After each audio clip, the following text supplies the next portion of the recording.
Hello dear student and welcome to the video on Faraday's law and Lenz's law. I am Chetna Dolse, lecturer of NIT Polytechnic Nagpur. Today I am going to teach unit number 1 and subtopic is Faraday's law and Lenz's law. First of all, we discuss summary of previous video. We learn Fleming right hand rule and identify the thumb indicate direction of motion, first finger indicate the direction of magnetic field and second finger indicate the direction of EMF और current. Last video में हमने Fleming right hand rule पढ़ा था, शायद सभी को अच्छे से याद हो गया होगा. उसमें हमें द थंब इंडिकेट करता है the direction of motion and first finger indicate करता है direction of magnetic field and second finger indicate करता है ईएमएफ और करंट. तीनों जो फिंगर है, there are 3 finger perpendicular to each other. ये तीनों फिंगर एक दूसरे को परपेंडिकुलर होते हैं एंड तीनों फिंगर में 90 डिग्री का एंगल क्रिएट होता है. ये हमने लास्ट वीडियो में देखा था. अभी ये वीडियो में हमें देखना है Faraday's law and lens law, उसके course outcomes. Use principle of electric and magnetic circuit to solve engineering problems. Learning outcomes. After watching this video we will able to understand basic knowledge of Faraday's law and lens law and identify the equation of Faraday's law and Lenz's law. जैसे हमने previous video में Fleming right hand rule पढ़ा था, उसी के basis पे हमें Faraday's law and Lenz law पढ़ना है. तो फैराडेज लॉ होता क्या है, तो हम देखेंगे Faraday's law of electromagnetic induction. Faraday's first law. Faraday's ये भी साइंटिस्ट का नाम है. फैराडेज साइंटिस्ट ने ये दोनों अपने स्टेटमेंट दिए थे इलेक्ट्रोमैग्नेटिक इंडक्शन के बारे में, उसके एप्लीकेशन क्या होते हैं. तो फैराडेज लॉ में 2 स्टेटमेंट होते हैं. फैराडेज लॉ में 2 लॉ होते हैं. तो फर्स्ट लॉ बोलता है Faraday's first law, the first law state that whenever the magnetic lines of force, यानी मैग्नेटिक लाइंस ऑफ फोर्स को हम क्या बोलते हैं, फ्लक्स लाइंस या फिर magnetic flux, linking with a coil और conductor changes, an EMF gets induced in the coil or conductor. Such an EMF is present as this change is taking place. Faraday's second law. Whenever a conductor cuts or is cut by the magnetic flux, an EMF is induced in the conductor, the magnitude of which is proportional to the rate at which the conductor cuts or is cut by the magnetic field. शायद ये पढ़ने से आपको समझ में नहीं आया होगा, हम डायग्राम के द्वारा इसे पढ़ते हैं. फैराडेज के कितने स्टेटमेंट है, 2. कितने लॉ है, तो 2. Faraday's first law and Faraday's second law. First law में क्या बोलते हैं कि magnetic flux line of force linking with a coil or conductor change and EMF get induced in the coil or conductor. In short, ये हमने first law में पढ़े हैं. अभी देखिए ये है डायग्राम. यहाँ पर आपको 2 मैग्नेटिक पोल दिख रहे हैं, north pole and south pole. ये क्या है, ये है हमारा कंडक्टर. मैग्नेटिक फोर्स लाइंस कैसे फ्लो होते हैं, कैसे ट्रांसफर होते हैं, north pole to south pole. लेकिन यहाँ पर क्या कनेक्टेड है, यहाँ पर क्या है, कंडक्टर है. कंडक्टर ये लाइंस के साथ यानी मैग्नेटिक फ्लक्स के साथ परपेंडिकुलर है कि परपेंडिकुलर है, पैरेलल है कि परपेंडिकुलर है. जैसे magnetic fluxes north to south flow हो रहे हैं, अगर उसी डायरेक्शन में हमने ये कंडक्टर रखा रहता था तो ये क्या होता था, मैग्नेटिक फ्लक्स के साथ पैरेलल. लेकिन ये जो कंडक्टर की डायरेक्शन है ये कैसी है, परपेंडिकुलर है ये मैग्नेटिक लाइन के साथ. मतलब जब north pole to south pole magnetic flux flow होते हैं तब ये जो रॉड है, ये जो कंडक्टर है या फिर कॉइल है, उसे क्या करते हैं, कट करते हैं। जब ये मैग्नेटिक फ्लक्स कंडक्टर को कट करते हैं तब यहाँ पर क्या होता है, ईएमएफ इंड्यूस। यहाँ पर दिख रहा है आपको लिखा हुआ, क्या होता है, ईएमएफ इंड्यूस। तो ये जो प्रोसेस है, जो मैग्नेटिक फोर्स लाइन है, मैग्नेटिक फ्लक्सेस है, फ्लो होते हैं north pole to south pole, and जब ये कॉइल या फिर कंडक्टर को कट करते हैं तब यहाँ पर क्या होता है, ईएमएफ इंड्यूस होता है। यही बोलता है फैराडेज फर्स्ट लॉ। क्या यही यहाँ पर लिखा है? First law state that whenever the magnetic lines of force linking with a coil और कंडक्टर, ये जो मैग्नेटिक फ्लक्सेस है, मैग्नेटिक फ्लक्स लाइन है, ये क्या होते हैं, लिंक होते हैं कंडक्टर के साथ एंड कंडक्टर को कट करते हैं एंड वहाँ पर क्या होता है, ईएमएफ इंड्यूस होता है। सेकेंड लॉ क्या बोलता है, Faraday's second law,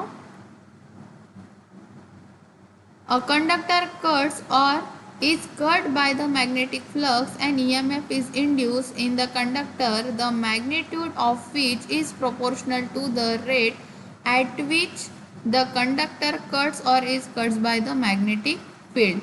In short, the second law can be stated as the magnitude of the induced EMF is directly proportional to the rate of change of flux linkage. मतलब ये जो EMF है यहाँ पर induce हो रहे हैं, तो ये किसके ऊपर डिपेंड है, ये जो लाइंस है, मैग्नेटिक लाइंस है जो फ्लो हो रही है north pole to south flow, ये कितने क्वांटिटी में हो रही है। अगर ज़्यादा क्वांटिटी में मैग्नेटिक फ्लक्स लाइन फ्लो होंगी, मैग्नेटिक फोर्स लाइन अगर फ्लो होंगी तो वहाँ पर ज़्यादा ईएमएफ इंड्यूस होंगे। अगर मैग्नेटिक फ्लक्स लाइन ही कम है तो वहाँ पर ईएमएफ भी इंड्यूस कम प्रोड्यूस होंगे, बराबर है। तो यही बोला है कि EMF is directly proportional to the rate of change of mag flux linkage. Clear है? फ्लक्स लिंकेज का एक फॉर्मूला है। फ्लक्स लिंकेज का फॉर्मूला होता है flux linkage is equal to flux into number of turns of coil. Expression for the induced EMF, E is equal to N into d phi by dt, unit होता है volt. EMF का unit क्या होता है, volt. Where d phi by d phi यानी क्या होता है, the change in flux, dt यानी होता है the corresponding change in time, and d phi by dt होता है the rate of change of flux. ये जो फ्लक्सेस फ्लो हो रहे हैं यहाँ पर north pole to south pole, यही क्या है, the rate of change of flux. ये है आपका फैराडेज लॉ। क्लियर है? नेक्स्ट है लेंस लॉ।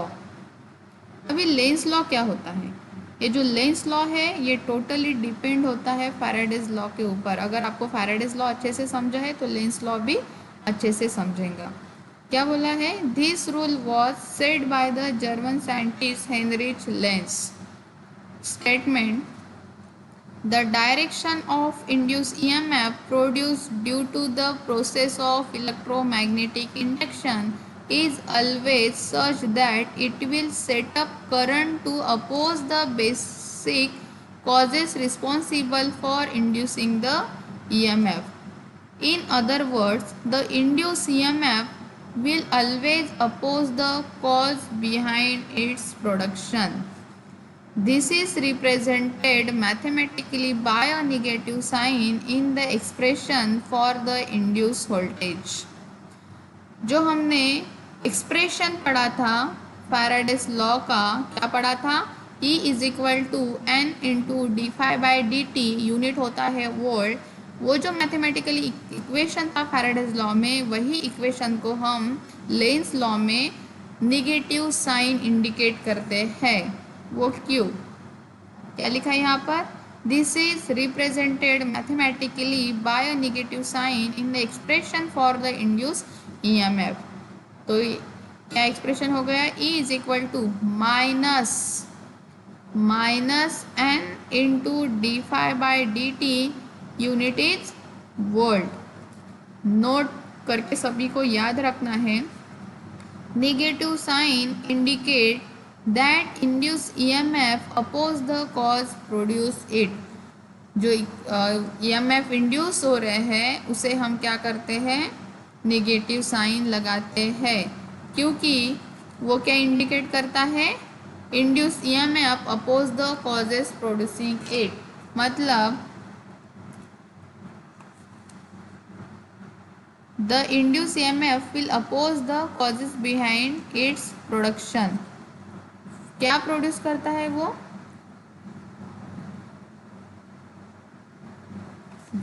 जो भी इक्वेशन है आपका फैराडेज लॉ का, वहाँ पर क्या होता था, जो मैग्नेटिक फ्लक्स है वो कंडक्टर को कट करते हैं, अगर कट करते हैं तो वहाँ पर क्या होता है, EMF इंड्यूस होता है। EMF इंड्यूस होता था फैराडेज लॉ में, तो हम क्या इक्वेशन लिखते थे, E is equal to N into D phi by D T, unit is volt. लेकिन यहाँ पर जो EMF इंड्यूस हो रहा है, अगर उसे अपोज कर रहा है, जो फोर्स प्रोड्यूस हो रहा है उसको अगर अपोज कर रहा है EMF को, तो वहाँ पर हम क्या करते हैं, निगेटिव साइन मेंशन करते हैं। तो क्या फॉर्मूला बनेगा, लेंस लॉ में is equal to minus N into D phi by D T, and unit same रहेगा वोल्ट। क्लियर है। तो ये दोनों था अपना Faraday's law and lens law. उसके ऊपर आपको कुछ दो क्वेश्चन सॉल्व करने हैं, जो कि हमेशा MSBT के एग्जाम में आते हैं, 4 मार्क्स के लिए, नहीं तो फिर 2 मार्क्स के लिए। तो असाइनमेंट क्वेश्चन में आपको दो क्वेश्चन सॉल्व करना है, state Faraday's first and second law, and second question state Lenz's law. Program outcome mapping, PO topic है Faraday's law and lens law. ये जो Faraday's law and lens law है, इसमें कौन से PO सेटिस्फाइड होते हैं, that is the PO number 1 basic knowledge, PO 2, PO 3, PO 4, PO 5, PO 6, PO 8, PO 9, PO 10 and PSO 2। इतने जो प्रोग्राम आउटकम्स है सेटिस्फाइड होते हैं। आई होप आपको ये वीडियो बहुत अच्छे से समझा होगा, फैराडेज लॉ लेंस लॉ अच्छे से समझा होगा। तो ये दोनों आपको लॉज अच्छे से याद करना है, उसके इक्वेशन याद रखना है, और इसके जो क्वेश्चंस दे असाइनमेंट क्वेश्चन दिए हैं वो सॉल्व करना है। ठीक है, thank you. And next video on statistical and dynamical induce EMF।